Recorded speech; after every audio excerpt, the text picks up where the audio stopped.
3, 12, 27, 48, 75, 108. அடுத்த நம்பர் என்னவா இருக்கலாம் அப்படின்னு சொல்லி கேட்குறாங்க.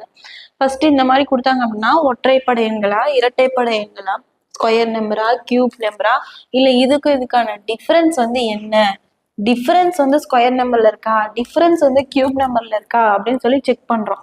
அப்படி செக் பண்ணும் போது என்ன வருது, ஃபர்ஸ்ட் என்ன இருக்கு, 3, 12, 27, 48, 75, 108. ஸோ அப்படி இருக்கும்போது 3க்கும் 12க்கும் என்ன டிஃபரன்ஸ்ன்னு கண்டுபிடிக்கிறோம். இப்போ 9 வருது. 12க்கும் 27க்கு என்ன டிஃபரன்ஸ்ன்னு கண்டுபிடிக்கிறோம். 27, 12 போட்டோம் அப்படின்னா 15 தான் டிஃபரன்ஸ் வருது. 48க்கும் 27க்கு என்ன டிஃபரெண்ட் அப்படின்னு சொல்லி கண்டுபிடிக்கிறோம். 27 போட்டோம் அப்படின்னா 1, 21. 75க்கும் 48க்கு என்ன டிஃபரன்ஸ் அப்படின்னா 75, 48 போட்டோம் அப்படின்னா என்ன வரும், 7 வரும், இங்கே 2 வரும், 27.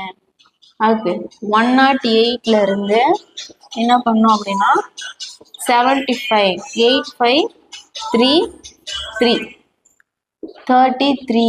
ஓகேங்களா, இதுக்கான டிஃபரன்ஸ்லாம் என்னது, 33, 9, 15, 21, 27 கண்டுபிடிச்சிட்டோம்.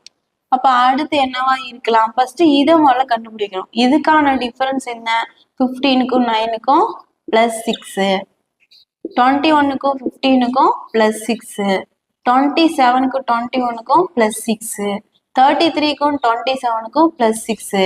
அப்ப அடுத்த நம்பர் +6னா 33ல இருந்து +6 போட்டோம்னா என்ன வரும், 9. இந்த இடத்துல என்னவா இருக்கும், 39 அப்படின்னு இருக்குங்களா. 39 +6 போடுறப்ப என்னது, 33ல இருந்து 6 ப்ளஸ் பண்ணோம் அப்படின்னா 39.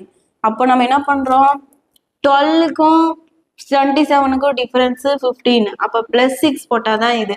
12ம் 15ம் 27, 27ம் 21ம் 48. இப்படி கிராஸா வரும்போது 108ம் அதுக்கப்புறம் என்னது 39 அப்படின்னு இருக்கா.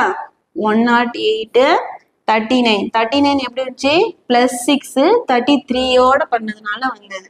போட்டோம் அப்படின்னா என்ன வரும், 74, 1. அப்போ 147 தான் இந்த இடத்துல இருக்க வேண்டியது. ஓகேங்களா, புரிஞ்சுச்சிங்களா.